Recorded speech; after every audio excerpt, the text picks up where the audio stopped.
Hi, this is Linda Welsh from Linda Welsh Realty Group. Thank you for joining me today.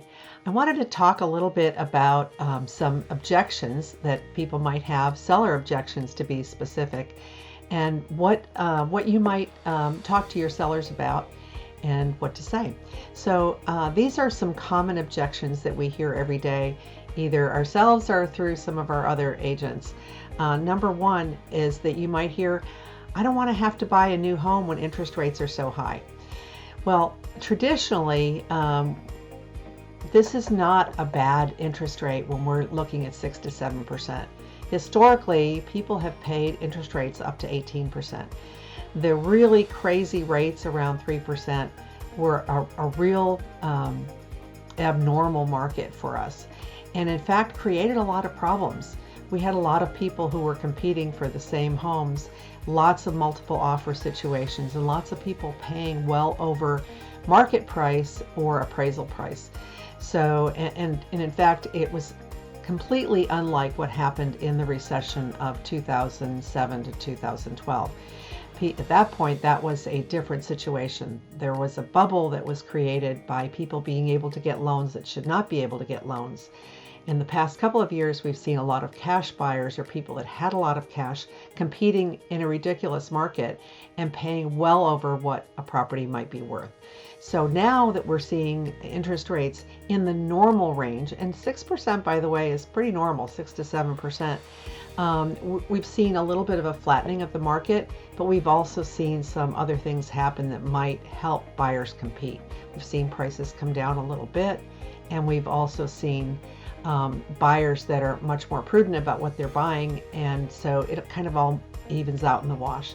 And in fact, in most cases, we're not seeing a huge number of multiple offers, although we are starting to see some multiple offers again, but maybe 2 or 3 offers at a time, not 15, 20, or 30 offers like we were seeing last year. Let's talk about multiple offer situations. Right now, we're seeing a few multiple offers, maybe 2 or 3 offers at a time, maybe slightly more, but we're not seeing the crazy market, the 20 or 30 offers on a home that we were seeing a year or 2 ago.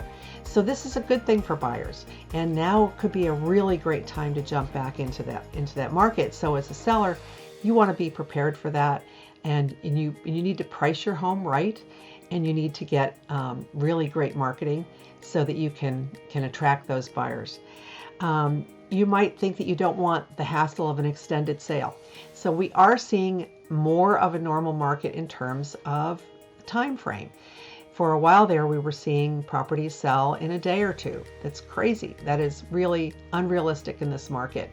An average market, a normal balanced market, is typically 5 to 6 months on the market. Currently in the Austin area, we're seeing approximately 3 months of inventory. But of course, that's always area specific, neighborhood specific, and we're going to keep a close watch on that. We try to watch this and reevaluate every month or 2 so that you'll know what the inventory is and how many properties are on the market. Springtime there's always an uptick anyway. So then the third thing you might ask about is, do I really need a realtor to sell my house? Well, you know, everybody thinks that they're an expert until they have a problem. And I will tell you that this is a very complicated business. It's becoming more complicated all the time. We have a lot more forms and disclosures to share that we've never had to do before. There are a lot of aspects and laws that change year to year. Even the contracts, the promulgated contracts that we're required to use as realtors changes every year or 2.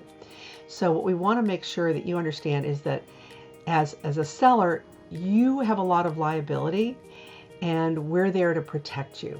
We're there to help you. And in fact, you may not even know the things that you need to disclose, or you might not know the questions to ask. A buyer is in the same position. If they're unrepresented, they may not know the questions to ask. And we'll go over that at a later time as far as buyers are concerned. But as a seller, you want to make sure you get some really expert representation from someone who's been in this market for a long time, who has seen all different kinds of markets, and can give you a really good education. And by the way, there are no stupid questions. So don't ever feel shy about asking questions that you think you should know the answer to. Make sure that you're asking somebody who is very, very adept at understanding the market and also understanding some of the legalities that you need to go through as a seller.